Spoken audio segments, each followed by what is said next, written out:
Hi everyone, welcome to the Morgan Homestead.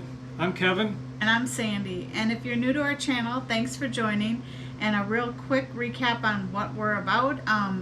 We're in our 50s and we just recently sold our house in the city, moved out to the country, and we've been dreaming about homesteading for years, and we finally decided to go right ahead and make a go of it.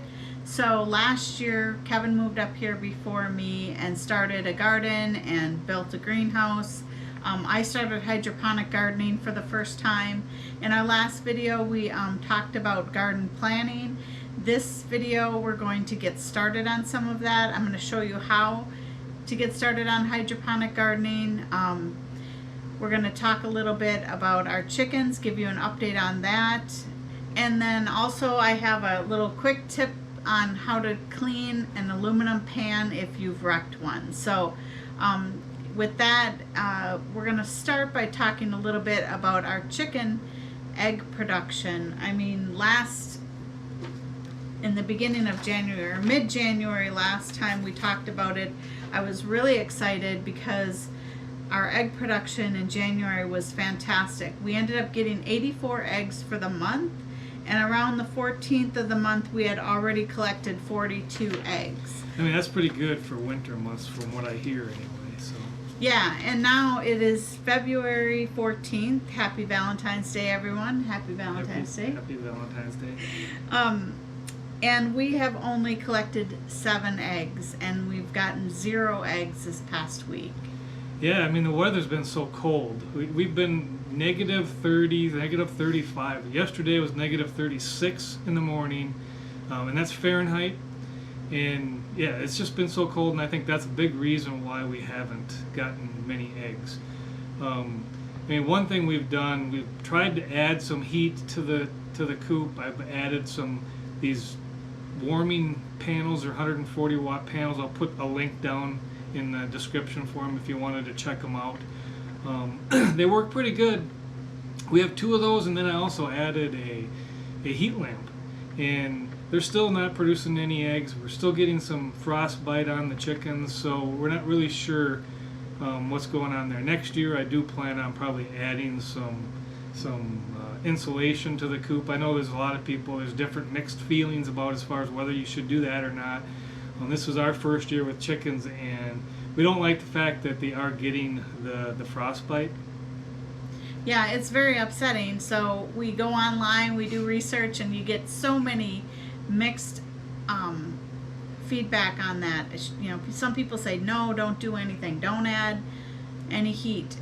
But when you know your chickens are out there and they're suffering, and we've tried everything we can, short of bringing them inside, and we really have no place to bring them inside, so that's not an option for us. So any tips, ideas of those of you who live in northern Minnesota with this negative 30-degree weather, anything you can, what are you doing that's working?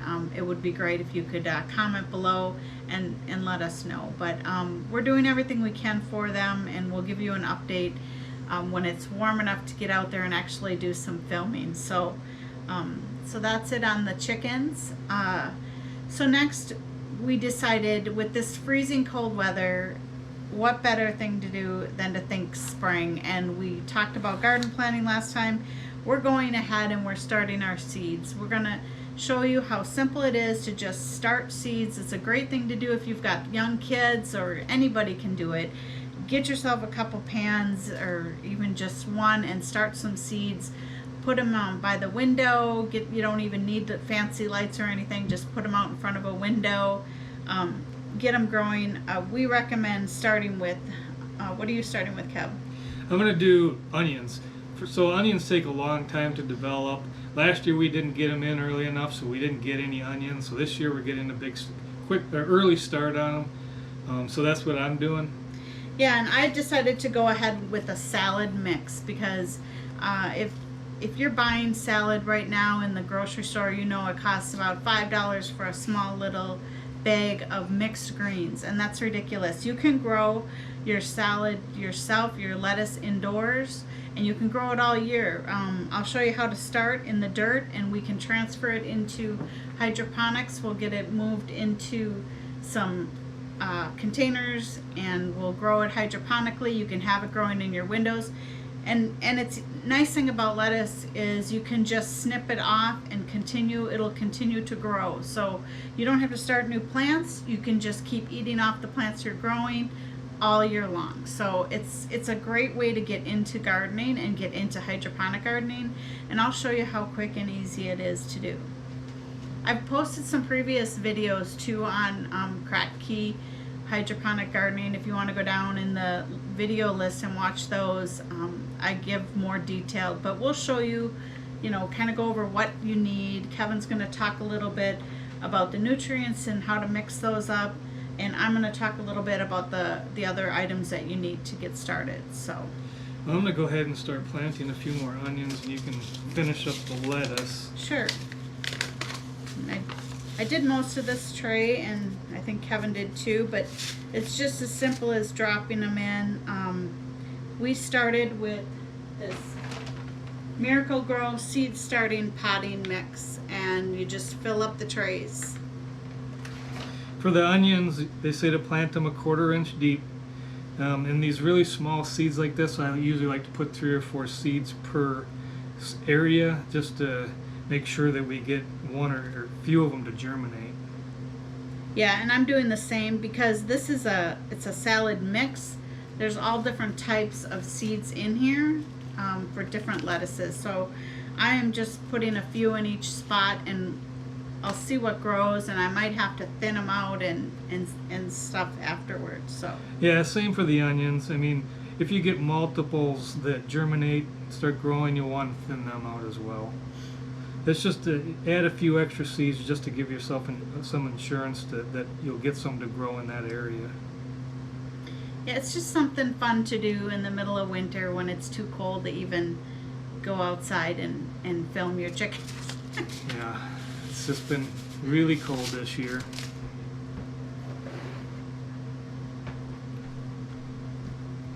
So after you get the seeds planted, you'll just want to give them a good water. Don't oversaturate, but just get them good and wet. We just took a 1/2 gallon and poked some holes in the top because all of my watering cans are all the way out in the greenhouse right now, and we were just too lazy to go out there in this cold weather and get them, so we're just improvising. Use what you have.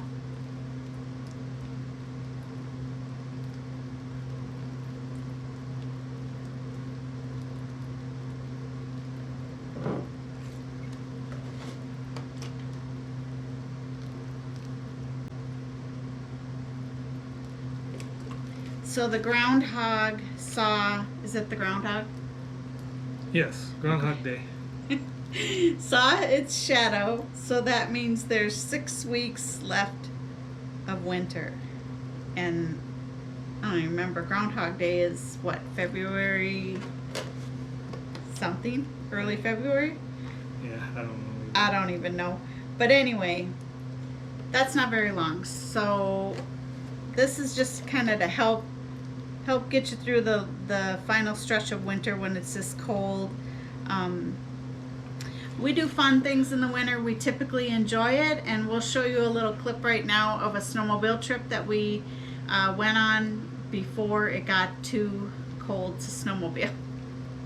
It's a beautiful Minnesota day, and Kevin and I, when we're not working around the homestead, we like to have fun. So a nice snowy day today, we decided to take the sleds out and do some riding. So we'll take you along on a little bit of that trip.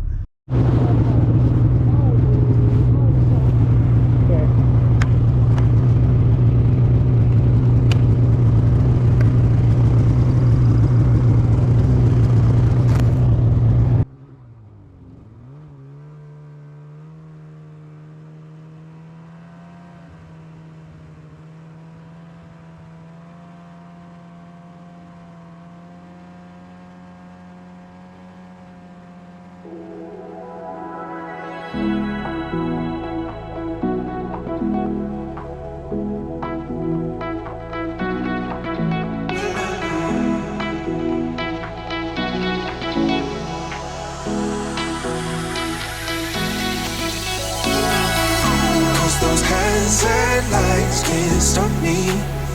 I'll just hold on for dear life. Yeah, I can't give up this feeling that I get when looking down from the sky. When I'm with you, when I'm with you, I'm with you,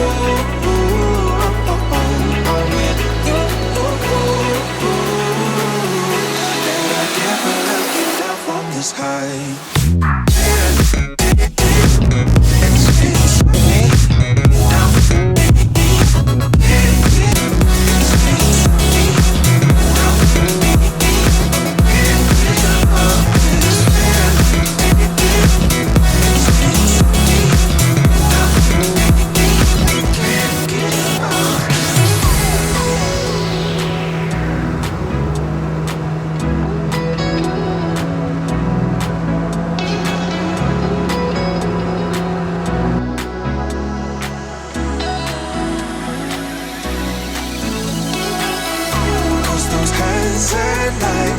Stop me.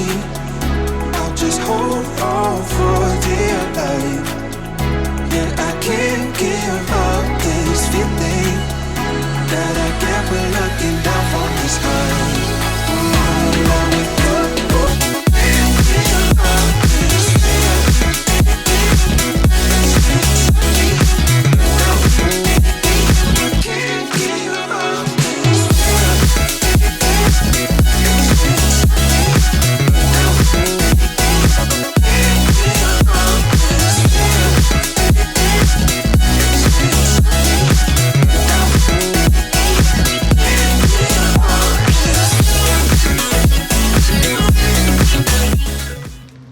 welcome back from that quick little snowmobile trip. We both ended up using the whole jug. Basically, Kevin's finishing up my side. He said just squeeze it and it comes out really good if you decide to make your own little watering can like this. So once you get them good and watered, then we're going to go ahead and put covers on them and we're going to put them in the window to germinate. We do actually have a couple of heat mats that we're going to place them on, which does help speed up the germination, but if you have them in a good warm spot in front of a window, I think you'll do just fine, don't you? Yeah. Okay. So we'll move them over there. So here we just put them on in the window, added these little domes to help keep the moisture and stuff in them, help them germinate a little quicker. And then we also have these heating pads on the bottom to help warm them up, to help speed up the germination process a little bit. All right, so now you've got your plants started. In a couple of weeks, they're going to be growing 2-3 weeks. I don't know how long, about 3. Depends on the plant. There's on the packet it tells you how long it takes to germinate typically. Yeah, and the lettuce, I mean, you'll want it to get a couple inches high, and then what I'll show you how to transplant it into the hydroponics if you want to get started on that. I mean, most people who are gardening at the level that we're attempting are also going to be canners, and you're going to have plenty of your wide mouth jars on hand. So that's what we use, and we ordered a whole ton of these 3-inch net pots, they're called, and we also use these clay pebbles. We got like a, I don't know how big of a... Here's a large bag. I'll leave a link down in the description in case you want to look into that. Just remember, if you buy anything through any of those links, we might get a percentage of the sales. So we're just suggesting what we're using. We're not saying that this is the best. This is what we've done, and we've been successful. Last year was our first year hydroponic gardening, and I think it went really well. So we're just going to show you what we did. Last year, I actually wrapped all of my jars in tin foil, and then I got to thinking that's probably not the best way to do it, because when I was cleaning them all out at the end of the year and transporting, or actually when I transplanted them from the jars into the big totes, I realized that I just threw away all this tin foil, and that just seems wasteful. Yeah, inexpensive. Yeah, so I was thinking, well, what can I do? And I decided to make some sleeves that just kind of fit over the jars. and that keeps the light out. The reason that you're covering the jars is you don't want any light to get in, because algae will grow and that's bad. So it will ruin your roots and ruin the plant. So I made these little sleeves, and I'm gonna give you a quick tutorial on how I did it. I mean, I'm not a sewer, I just kind of winged it. So I'll show you how I did that. And that way I can just pull them off every year. I can wash them and use them year after year. So these net pots you can use year after year. The clay pebbles you rinse and wash, and you can use those year after year. And then the sleeves you'll be able to reuse. So we're trying to make this as cheap as possible to do. That's the goal. Save as much money as you can. Grow your own food. So I'll show you quick how to do that, but Kevin's going to show you what nutrients we use in these. Kevin is going to show you the nutrients that we use, how to mix, how easy it is to mix them up, and yeah, so he's going to show you that now. So yeah, I just take an old water bottle or whatever you got around. This is a gallon. So in a gallon of water, there's 3 different ingredients, and you buy this as a kit. And I'll leave a link to this down below as well. This Masterblend kit. So it comes with 3 different ingredients. We had a bag of Epsom salt laying around. This does come with a bag of Epsom salt as well, but we decided that instead of opening that, we might as well use the one we already had open. So basically, to that gallon of water, you add a half a teaspoon of each of the calcium nitrate and this Masterblend tomato and vegetable formula. So again, just a half a teaspoon of that.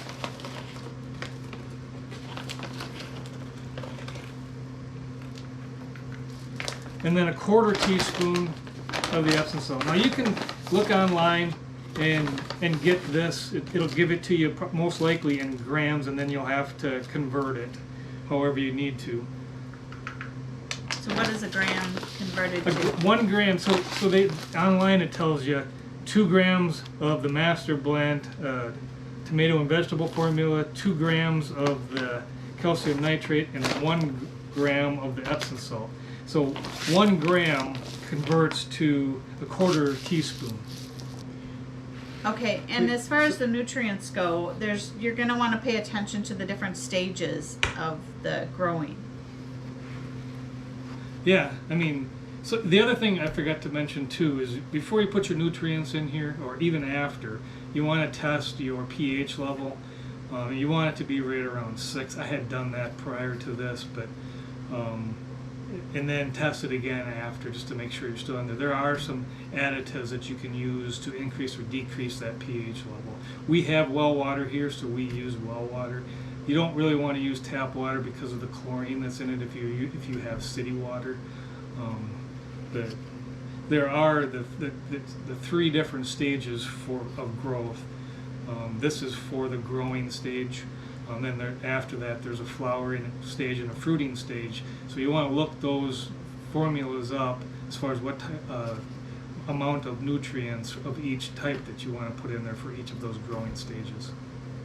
Yeah, so as you prepare to do hydroponics, get yourself some nutrients. I mean, I suggest the clay pebbles because they're reusable. Order some net pots, and then I'm going to show you how to make these sleeves. I mean, it's just an option. It's something I thought of. One thing that one person mentioned to me in the hydroponic site that I'm on is that they're thinking it will get too hot, that the black is going to attract heat and that the water is going to get too hot in there. So that's something I'm going to monitor. We're going to test in the temperature of the water, and if it does get too hot, I don't know, I might come up with some way to wrap it in something white. So I might have the black to block out the light.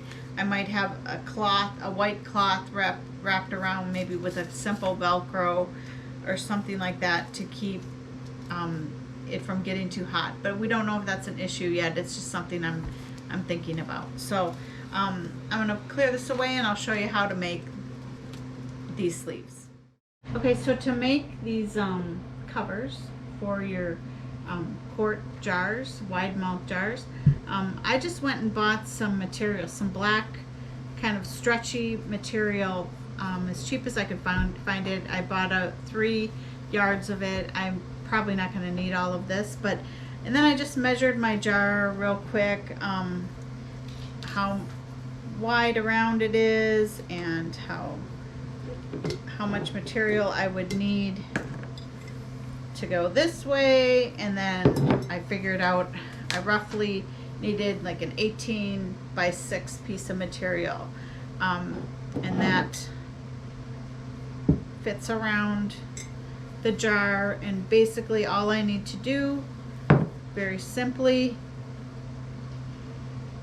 is sew down this side, sew down this side, then I turn it inside out and I put a lip on it, I sew around, and then I insert some elastic to the top, and then I hand sew the elastic on the end, and then sew the rest of that shut, and I'm done. So I'm not fancy.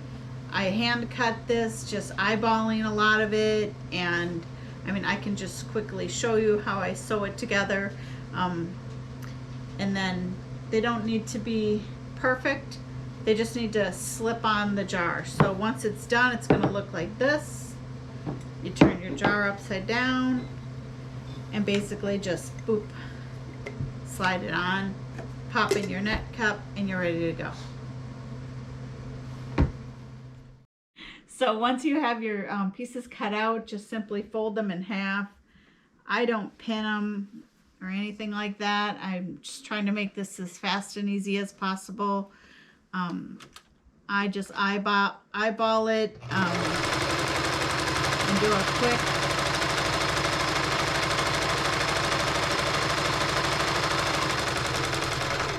quick seam down one side.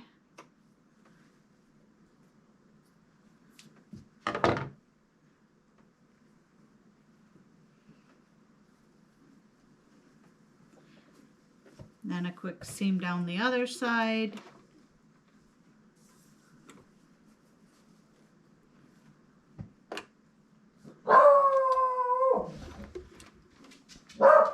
And tell your dogs to stop barking. No.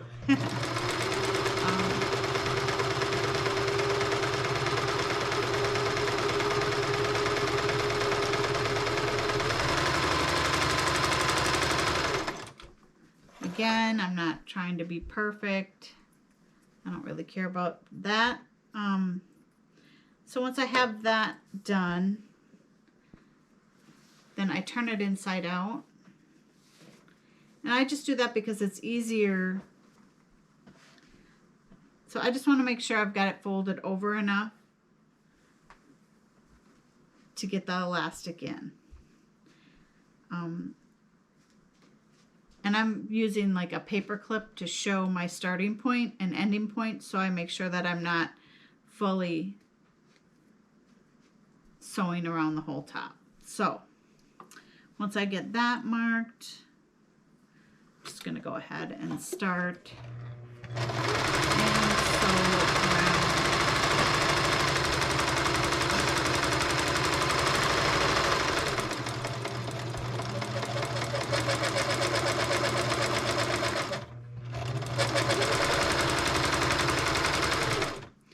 And then make sure that I stop before I hit my paper clip mark. And there we go. So now I'm going to take the paper clip out. I'm going to cut a piece of the elastic. I attach it to, okay, so to figure out the size of elastic you need, I just simply wrap it around until I feel like it's about the right tightness that I want. And I cut it off. I attach it to a paper safety pin. I remove my paper clip where I did not sew this shut, and then I slip in my safety pin with my elastic. I think anyone who's ever had kids with a hood with a string on it like this one knows how to do this. You just kind of go around and pull it through. So go all the way around till I get to where I started.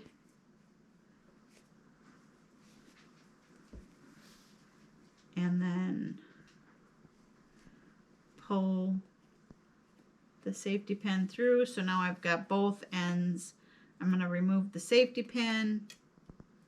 I'm going to take the two ends of the elastic and I'm going to take a regular needle and thread. Make sure that it's knotted at the end.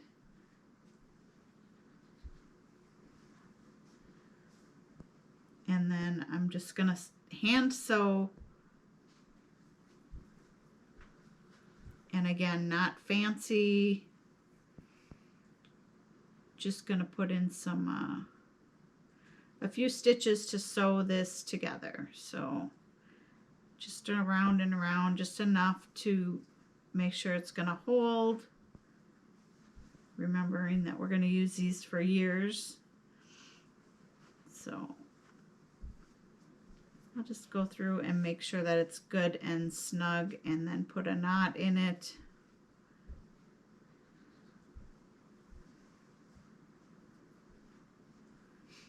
And then I'm going to cut that off. And now I've got my elastic all the way in, and now I'm just going to sew up the remainder of that bag. And then I'm done.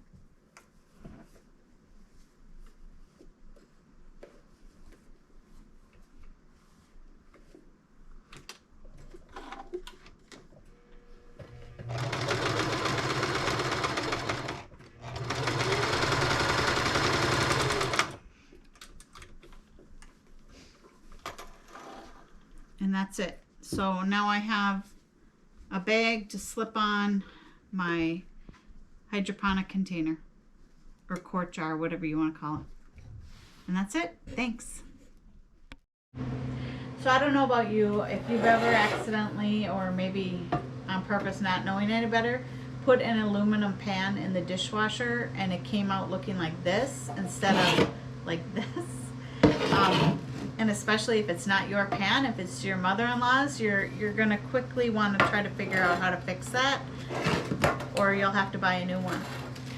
So what I did is I went online and did some research, and I found the quickest, easiest, cheapest way is to just use lemon and a scouring pad. So if you just take lemon and you just rub it on there, and you can see it's already starting to come off just by scrubbing it. I don't know if you can zoom in a little on that, Kev.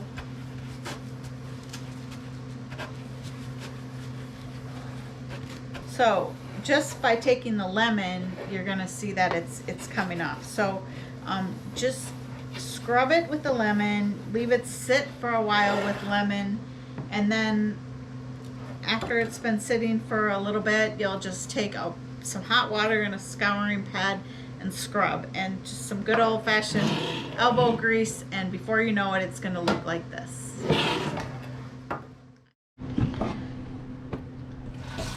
Okay, so then you're going to want to come over to the sink and you want to get some hot water going, a scouring pad, and really I'm hardly applying any pressure and it just comes right off. Oops.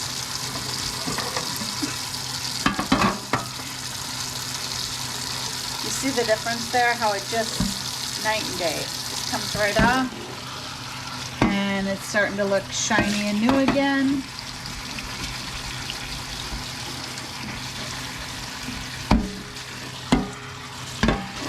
So, I mean, I'm not really putting a lot of pressure on at all.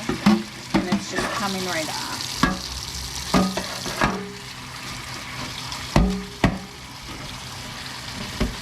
So you get the picture. I would suggest wearing gloves because your hands get kind of dark. And your mother-in-law will never know what happened. Let's hope. So these are our beagles. This is Marley and this is Maggie. And one issue that we're having here in Minnesota, of course, is the weather. It's so cold and their feet freeze very quick. We have these little booties, but I'll show you, it's just really difficult to get them on. I mean, I have such a hard time getting them on. And right now, I don't know. I don't have her paw all the way to the end, but she's not digging it. And if I go with all 4 of them, she just she doesn't really like it. She has a hard time, and I know that there's an adjustment. But if anyone in Minnesota has some ideas on different booties that work better for dogs, let us know in the comments. What has she got on her foot, Marley? What does she have on her foot? Do you want to try? Should I try putting one on you?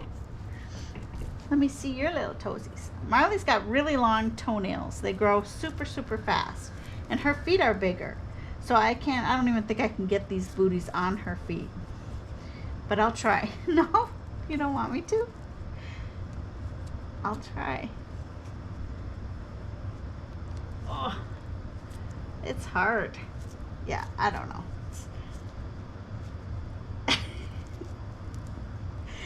That's as good as I can do. What do you think?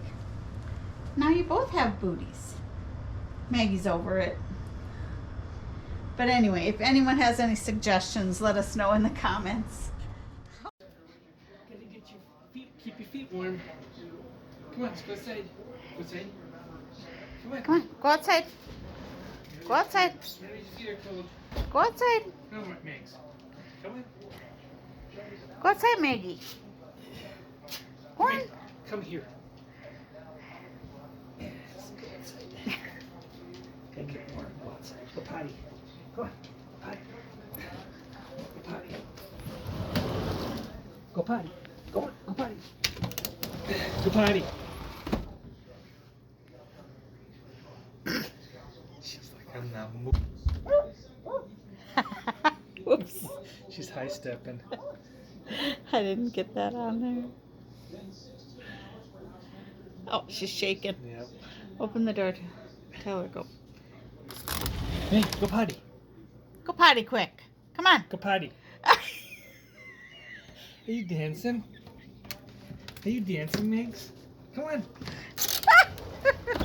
Are you dancing? So that's all we have today. Thanks for watching. For those of you who have any suggestions or comments, please let us know. It's the middle of winter in Minnesota. Kevin and I are here alone, and we'd like to talk to you guys. So please leave us comments and suggestions. We have some exciting things to talk about in our next video. We've made some decisions on our future cabin. So we'd like to talk to you and show you the plans.